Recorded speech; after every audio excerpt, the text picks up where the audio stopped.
I just thought about what do we do about an intro? This is it. Does it This is matter? what the people want. No, not that. No. This is what the people want.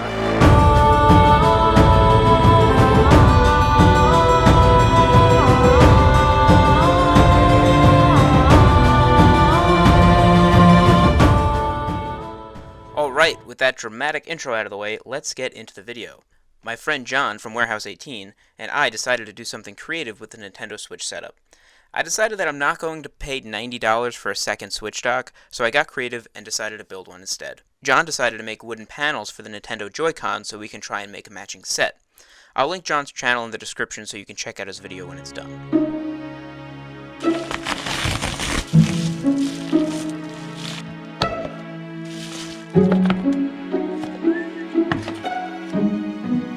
Okay, so we have the Type-C connector, and we have the input for power, 2 USBs, and an HDMI. So that's 1 USB less than the regular switch dock, but I think it'll be fine. So I realize now, after having ordered it, that I only got one shot at this if I don't get this right, but it looks like it's the right size. I chose dark cherry wood to make the dock, and I was able to order a bowl blank on Amazon, which turned out to be almost the perfect size. The plan is pretty simple. Cut a channel down the bowl blank where the Nintendo Switch will sit. Drill a hole through the bottom of the wood into the channel to place the USB-C that attaches to the bottom of the Switch. And finally, sand, stain, and do all the finishing touches.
You should be able to see that there are some grooves there. So.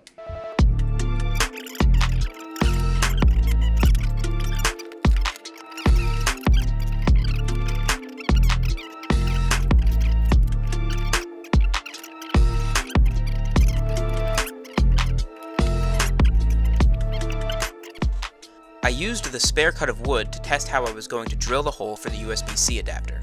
I decided on drilling 2 holes that would meet at a 90-degree angle and then seal the hole to keep the USB-C in place with glue.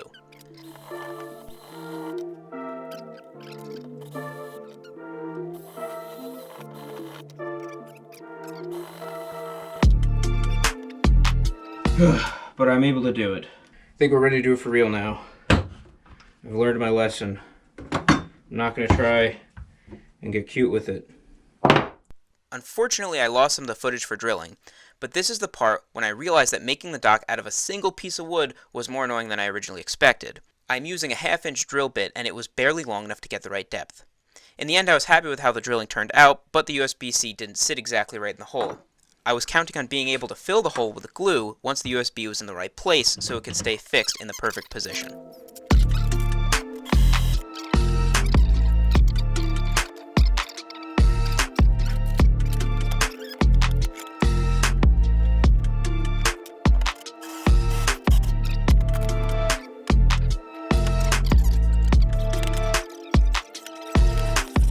Before I glued, I wanted to sand and stain the entire dock.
The idea here was to use the caulk to fill the empty space in the hole where the USB was sitting, because it is a more flexible and less permanent first step to making sure the USB is in the right position.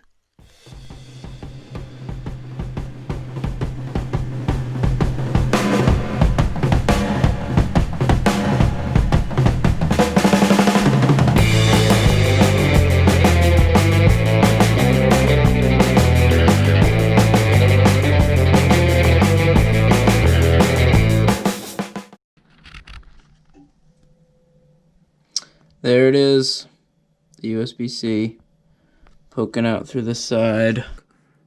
It'll probably settle in a nice place. My plan is to fill that hole with hot glue. Ooh, the wire moves a little bit more than I wanted it to, but that might be fine. So let's take this apart. Looks like this thing's sitting in the right position. Ooh, definitely wiggly. So it's moving if I try and push it down.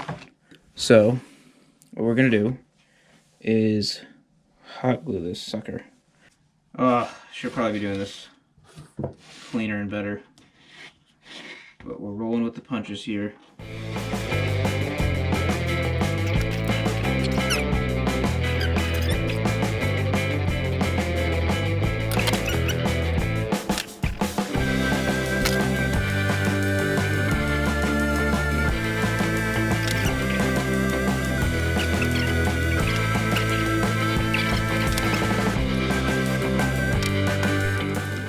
Here we have a nice close-up shot of the USB-C sitting at the bottom of the dock before the rest of it is filled with hot glue. Here I'm actually just trying to drop the hot glue into the right position. I was using the little plastic protective cover that comes with cables whenever you buy them in order to make sure I didn't get any hot glue inside the USB. It actually worked out pretty well.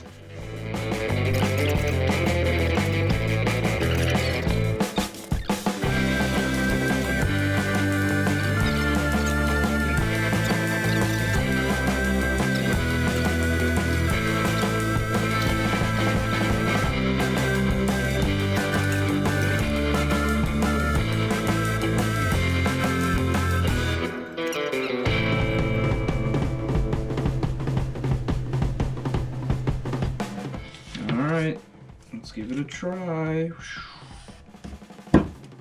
Like a glove. Alright, it fits.